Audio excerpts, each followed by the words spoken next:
This channel does not promote any violent, harmful, or illegal activities. All content provided by this channel is meant for an educational purpose only. ইভিএমে কারচুপি করা সম্ভব, ফলে ফিরিয়ে আনা হোক কাগজের ব্যালট। এই অভিযোগ তুলে ব্যালট ফেরানোর আর্জি জানিয়ে সুপ্রিম কোর্টে আবেদন জানিয়েছিলেন কেএল পল নামে এক ব্যক্তি। আবেদনকারী কেএল পল ইভিএম কারচুপির অভিযোগ নিয়ে অন্ধ্রপ্রদেশের মুখ্যমন্ত্রী চন্দ্রবাবু নাইডু এবং প্রাক্তন মুখ্যমন্ত্রী জগনমোহন রেড্ডির মন্তব্য তুলে ধরেন এবং দাবি করেন ইভিএম হ্যাক করা সম্ভব। এমনকি তার যুক্তির সমর্থনে ইলন মাস্কের একটি মন্তব্যের উল্লেখ করেন। কিন্তু শুনানি শেষে সেই আবেদনের যৌক্তিকতা নিয়েই কার্যত প্রশ্ন তোলেন বিচারপতি বিক্রমনাথ এবং বিচারপতি পিভি ভারেলের ডিভিশন বেঞ্চ। বিচারপতিদের পাল্টা প্রশ্ন, রাজনৈতিক দলগুলি ভোটে হারলেই কেন ইভিএম নিয়ে সরব হয় তারা? সম্প্রতি মহারাষ্ট্র নির্বাচনে বিজেপির বিপুল জয়ের পর সেই অভিযোগে সরব হয়েছেন সঞ্জয় নিরুপমের মতন নেতারা। এই পরিস্থিতিতে ইভিএমে সুপ্রিম কোর্টের ক্লিনচিট নিঃসন্দেহে তাৎপর্যপূর্ণ। Bureau report, TV9 Bangla.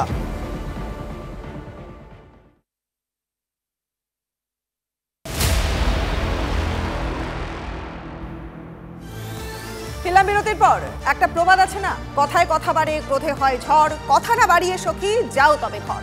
দেখুন, বীরভূমের রাজনীতি নিয়ে কিন্তু গত কয়েকদিন ধরে কতই না কথা হচ্ছিল, এবং সেটা অবশ্যই কেষ্ট বনাম কাজলকে কেন্দ্র করে। একদম কার হাতে থাকবে লালমাটি দেশের রাস? ও সোশ্যাল মিডিয়ায় কেউ বলছে যে আপনাদের দাদা ব্যাগ হলে আমার দাদা সিংহ, সিংহই বনের রাজা, এবং এই মুহূর্তে বীরভূমের রাজা কে তা কিন্তু অবশেষে শেষমেশ একেবারে ঠিক করে দিলেন মমতা বন্দ্যোপাধ্যায়।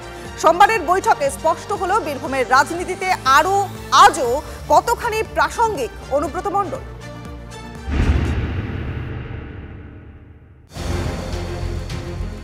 অনুব্রত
হয়েছে যে অনুব্রত মণ্ডল মহাশয় বীরভূম জেলা তৃণমূল কংগ্রেসের সভাপতি এবং সভাপতি পদাধিকার বলে তিনি বীরভূম জেলা কোর কমিটিরও চেয়ারপারসন। সোশ্যাল মিডিয়ায় কেষ্ট বনাম কাজলের দ্বন্দ্ব নিয়ে নানা ধরনের পোস্ট ছড়িয়ে পড়েছে। কি বলছেন জেলা বিজেপি নেতৃত্ব? অনুব্রত মণ্ডলের নেতৃত্বে কোর কমিটি চলবে, নাকি কোর কমিটির অনুব্রত মণ্ডল সদস্য একজন কোর কমিটি জেলা চালাবে তৃণমূলের? এই নিয়ে তৃণমূলের মধ্যেই দ্বন্দ্ব তৈরি হয়েছে। কি বলবেন বিষয়টা, কিভাবে দেখছেন? ওটা একটা নিজেদের মধ্যে গোষ্ঠীদ্বন্দ্বের ব্যাপার। কে কার নেতৃত্বে চলবে, কে জেনারেল মেম্বার, এটা নিয়ে সমাজের কোনো মাথা ব্যথা নাই, মানুষের কোনো মাথা ব্যথা নাই। ওদের কাজ নাই তো খইবাজ, ওরা এটা করছে। কিন্তু আমাদের দৃষ্টিতে দুজনেই বিচারাধীন আসামি, তো বিচারাধীন আসামিকে নিয়ে কোনো বক্তব্য বলতে যায় না। দিন কয়েক আগে কোর কমিটির বৈঠকের পর বিকাশ রায়চৌধুরী জানিয়েছিলেন জেলা সভাপতি হিসেবে কোর কমিটির চেয়ারপারসনের দায়িত্ব পালন করবেন অনুব্রত।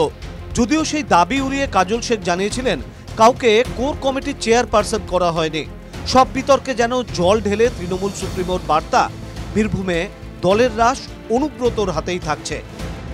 অনুব্রতপন্থী যারা লোকজন রয়েছে তারা সোশ্যাল মিডিয়ায় লিখছেন যে অনুব্রত মণ্ডলই নাকি বীরভূমের শেষ কথা। সব মিলিয়ে এখন বড়সড় বিতর্ক তৈরি হয়েছে এই বীরভূম জেলাতে। তৃণমূল কংগ্রেসের বীরভূম জেলার মুখপাত্র জামশেদ আলী খান তিনি অবশ্য দাবি করছেন যে গতকালের যে বৈঠক হয়েছে সেখানে শিলমোহর দেওয়া হয়েছে যে অনুব্রত মণ্ডলকে চেয়ারপারসন করা হয়েছে কোর কমিটির। অপরদিকে এই বিষয়কে মেনে নিতে নারাজ বা গুরুত্ব দিতে নারাজ কাজল শেখের লোকজন বা কাজল শেখ, তারা কোনো বক্তব্য দেবে না অনুব্রত মণ্ডলের এই বিষয়ের ওপর। সব মিলিয়ে এখন নানান বিতর্ক এবং নতুন করে বিতর্ক শুরু হয়েছে এই কোর কমিটির মধ্যেই। ক্যামেরায় বিক্রমের সাথে হিমাদ্রি, TV9 বাংলা।